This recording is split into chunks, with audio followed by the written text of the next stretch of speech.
네, 안녕하세요. 세무 도와주는 남자 설리번스탑의 김팀장입니다.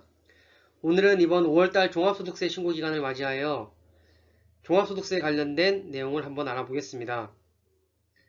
세금 신고에 앞서 이런 고민들 많이 해보지 않으셨나요? 매출이 크지 않은데 세무사를 꼭 맡겨야 하나? 종합소득세 신고 직접 할 수 있지 않을까? 만일 세무사를 맡긴다고 하면 비용은 얼마나 들까? 오늘 이 부분에 대해 명쾌하게 답을 드리겠습니다. 그럼 바로 시작해 볼까요?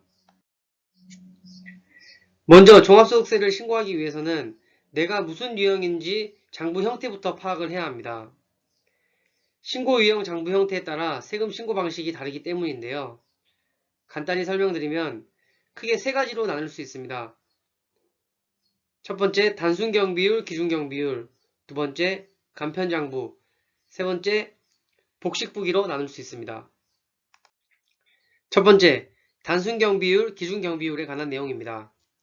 가장 단순한 형태이며 말 그대로 주어진 업종별 경비율에 따라 세금을 신고하는 경우입니다. 예를 들어 내가 도소매업인데 연매출이 3천만 원이 나왔다.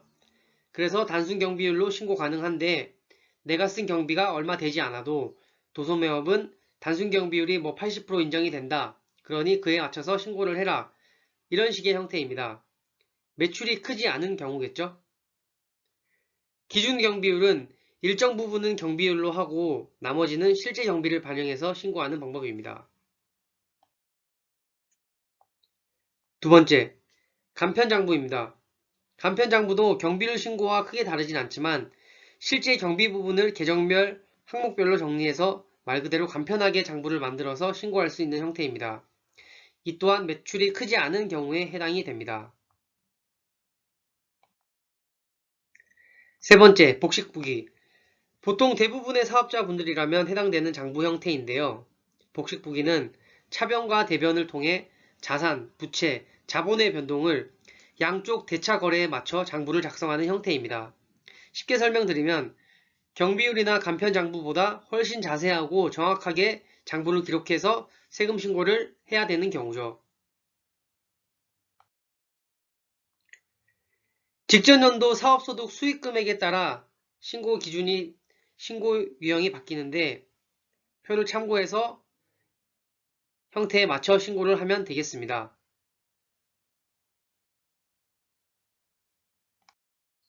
이해되셨나요? 그렇다면 장부 형태를 파악하셨다면 이제 직접 신고를 할 수 있냐, 세무사에게 맡겨야 되냐에 대한 답이 필요하실 겁니다. 이 부분은 정말 간단하게 설명드리겠습니다. 연매출 5천만원 기준으로 연매출 5천만원 이하면 홈택스로 직접 신고를 하시거나 관할 세무서에 직접 가셔서 세금 신고를 하시면 되겠고, 연매출 5천만원 이상이라면 세무사와 상담을 통해 신고를 하는 것이 좋습니다. 그런데 만일 5천만원 미만이라 하더라도 복식부기 장부로 신고를 해야 되는 경우면 세무서와 충분한 상담을 통해 신고를 하기를 바라겠습니다. 그리고 마지막으로 신고 수수료에 대한 부분을 말씀드리겠습니다.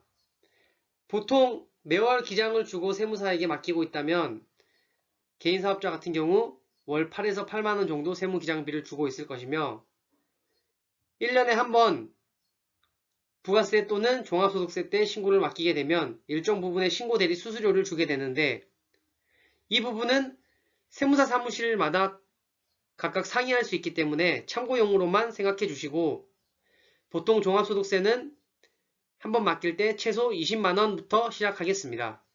한 번 더 강조드리지만 이 부분은 세무사무실별로 다릅니다. 네, 이상 종합소득세 세무사 비용에 관한 내용이었습니다.